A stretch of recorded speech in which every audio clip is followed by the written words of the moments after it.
Hello everybody, once again we are live from the Data Innovation Summit on day 2 in Stockholm. I am very honored to have Dr. Jennifer from Snowflake and Caitlin from Ericsson here. They both are keynote speakers at this 9th edition of the summit, so welcome, and it's our pleasure to have you with us. Thank you. Thank you. It's great to be here. Tell us, how do you feel presenting at this summit? I'll go first. Great. So this is the third time I've presented at this summit. The first time was in 2021, and it was a much smaller event because of COVID. Right. And it's been really exciting to see how the event has grown and how the energy has been building over the years. It's a really exciting event, and lots of people are enthusiastic about data and analytics, so I've really enjoyed being a part of it. Great to hear. Thank you. It is my first time attending, so fantastic. The energy has been really incredible. Great discussion, great engagement. I was really blown away by how many people are here, how much experience, expertise they're bringing. So it's been really fantastic as a first-time attender. It's great. We're really happy to hear that, actually. And according to you, what is the most important challenge for organizations nowadays to solve when it comes to these technologies, data analytics and AI? So we hear a lot about the technology today, and the technology is evolving very quickly. But what's most challenging is the people side of things, and helping people understand how to use the technology, what the technology can do for the businesses.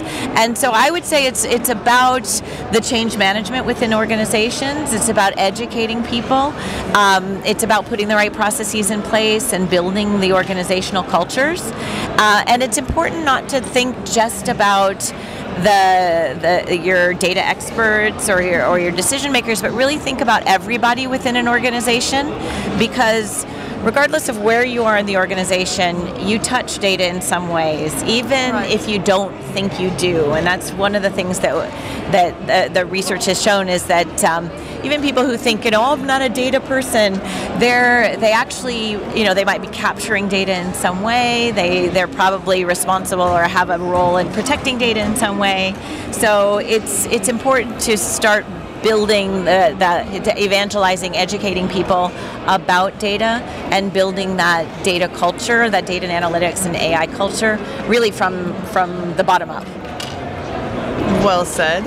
And Jennifer and I have known each other for many years, back in her days as a forest analyst, and we were building the CDO profession, Chief Data Officers. Who are they? What role can they play?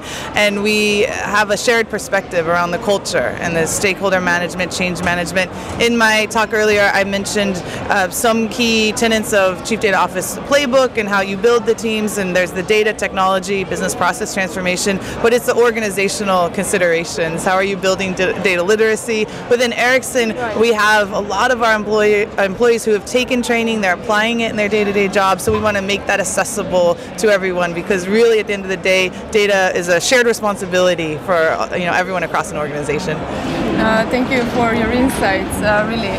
And last but not least, why do you think that summits like these are important for practitioners like yourself to share knowledge?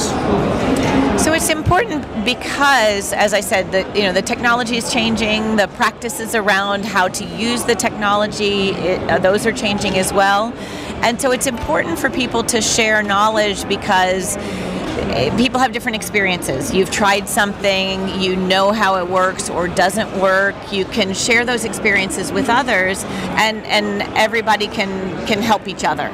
So because we're in such a dynamic environment, best practice sharing, or even commiserating about challenges that people have, understanding that you're not the only one in this situation, you're not the only one facing a particular challenge that might be really difficult, that's important to know as well. So it's this idea of sharing best practices and helping educate everybody.